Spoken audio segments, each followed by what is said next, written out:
Train book कर रहा है। फ्री में केजरीवाल दिया सब कुछ, बिजली फ्री में दे दिया, पानी फ्री में दे दिया, पर कर्जा कितना चढ़ गया दिल्ली के ऊपर। तो अब आते हैं जैसे कि हिंदू मुस्लिम। बात तो सही है, मोदी सरकार ने जितना हिंदू मुस्लिम किया है उतना किसी सरकार ने नहीं किया है। पहले क्या था, बाकी जो इससे प्रीवियस सरकारें थी जो अभी 10 साल पहले, वहाँ पे हिंदू मुस्लिम बिल्कुल नहीं था, क्योंकि वहाँ पे केवल मुस्लिम था। योजनाओं का लाभ मुस्लिम्स को मिलता था, हिंदुओं को नहीं मिलता था। मॉबिलिजेशन होती थी, हिंदुओं की होती थी, मुस्लिम्स की नहीं। वक्फ बोर्ड ने किसी ज़मीन पर कब्जा कर लिया तो आप सुप्रीम कोर्ट या हाई कोर्ट या कहीं नहीं जा सकते, कंप्लेन भी नहीं कर सकते। वक्फ बोर्ड जो फैसला लेगा वही मान्यता होगी उसकी, ठीक है। बता डालोगे। अब मोदी सरकार ने हिंदू मुस्लिम कर दिया। यहाँ पे राशन दे रहे हैं तो हिंदू भी दे रहे हैं, मुस्लिम को भी दे रहे हैं। मतलब कोई भी योजना है नाम देख के नहीं दी जा रही है। तो ये एक जो है इनके में है बहुत दिक्कत वाली बात कि हिंदू मुस्लिम ये कर रहे हैं। बाकी सरकारें हिंदू मुस्लिम बिल्कुल नहीं करती थी, वो केवल मुस्लिम करती थी। ये चीज़ जो है मैं सीना ठोक के कह सकता हूँ। आवास मिलता है तो मुस्लिम को भी मिलता है, हिंदू को भी मिलता है। राशन मिलता है, मुस्लिम को भी मिलता है, हिंदू को भी मिलता है। योजनाएं कोई मिलती हैं, मुस्लिम को भी मिलती हैं, हिंदू को भी मिलती हैं। आयुष्मान बना, हिंदू का भी बना, मुस्लिम का भी बना। ऐसा कभी नहीं हुआ कि आपका नाम जो है मोहम्मद अली या जिंदोबी है तो उसको आपको नहीं मिलेगा, और आपका नाम अगर रवि किशन है तो आपको मिल जाएगा। तो ये नहीं होने वाला है। तो ये बहुत सारी चीज़ें जो है चेंज हुई हैं। मोदी सरकार में भेदभाव नहीं है। मोदी सरकार में भेदभाव तो बिल्कुल भी नहीं है, और भेदभाव क्या ही करना है। ये जो सरकार है ना, ये बहुत ही हाई लेवल की सरकार है। ये पप्पू वाली सरकार नहीं है कि अब मैनिफेस्ट लेके आए हैं राहुल गांधी की सबसे पहले सत्ता में आने के बाद ये जाति जनगणना करेंगे। जाति जनगणना करने के आधार पे इनको जो परसेंटेज पता चलेगा उसके अकॉर्डिंग ही सबकी संपत्ति होनी चाहिए। मतलब क्या जो अमीर है उसकी संपत्ति लेकर तुम गरीब को दे दोगे? ऐसा तो नहीं होगा। और तुम तो और जाति भेदभाव बढ़ाना चाह रहे हो। और जाति जनगणना हिंदुओं के बेसिस पे क्यों होती है? और भी तो रिलीजन में जातियाँ होती हैं, उनमें भी तो गणना होनी चाहिए। खाली जाति जनगणना क्या हिंदुओं की करेंगे? जाति जनगणना में मुसलमानों का या ईसाइयों का नहीं नाम होता है, केवल हिंदुओं का नाम होता है। ऐसा क्यों? हिंदुओं में भी वो ये बांटते हैं, जो एससी होते हैं, एसटी होते हैं, उनको ये बांटने का काम पूरा होता है कि ये अपने आप को हिंदू ना समझे। नहीं तो मुस्लिम का क्यों नहीं जाति जनगणना होता है? ये अब वो भैया कांग्रेस का अपना नीति है। वैसे तो जाति जनगणना मेरे अकॉर्डिंग होनी ही नहीं चाहिए। जनगणना करना है तो आम जनगणना करिए अपने पॉपुलेशन का।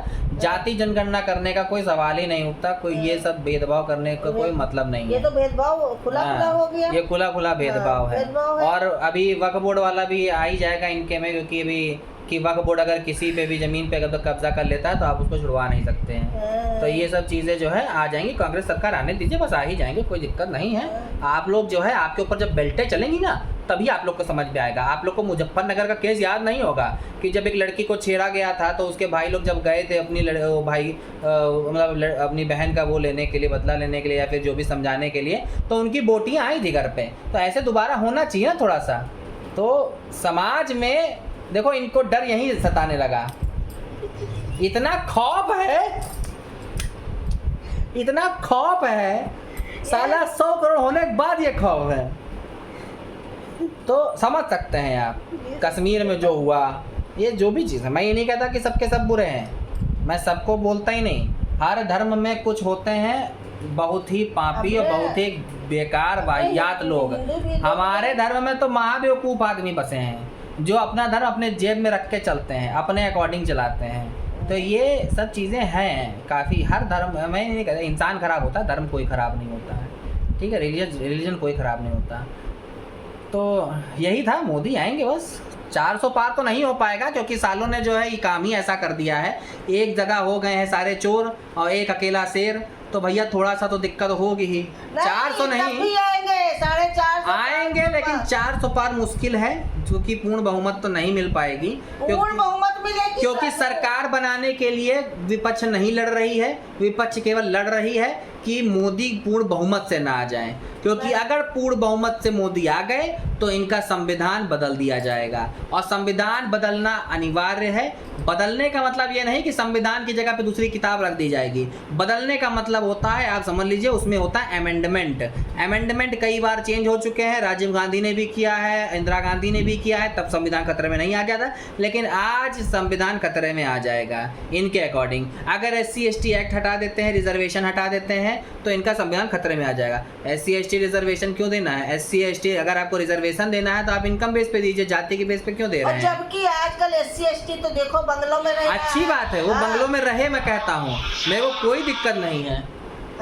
बंगलों में और रहे, गाड़ी से घूमे, BMW से घूमे, रोल्स रॉयस से घूमे, पैदल चले, हवाई जहाज से चले, ट्रेन से चले, ट्रेन के नीचे से जाए। कितना बड़ा टॉपिक है। हमारे घर ठीक। में मिडिल क्लास असल में किसी को रिजर्वेशन मिलना चाहिए तो वो इनकम पे मिलना चाहिए, उसकी आय पे मिलना चाहिए, ना कि उसकी जाति पे रिजर्वेशन मिलना चाहिए। रिजर्वेशन मीन्स उसकी हालात पे, ना कि अब पता चला वो SC है लेकिन उसके पास 50 करोड़ का पूरा घर बना हुआ है, उसकी कम से कम 10 एकड़ की ज़मीनें हैं, तो उसको रिजर्वेशन तुम देकर करोगे क्या?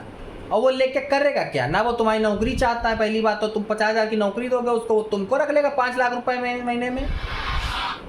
ठीक है, तो कॉल आ रही है। आएगी तो मोदी ही सरकार। इतना मैंने कंटेंट दे दिया है, अब भी अगर ये वीडियो में व्यूज ना आए तो सालों थू है, तुम लोग पर चले जाओ यहाँ।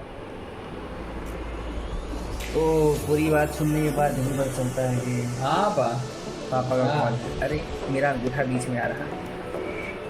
14 मिनट तक मैंने फोन पकड़े रहा, मेरा हाथ में दर्द होने लगा बहुत ज़्यादा यार।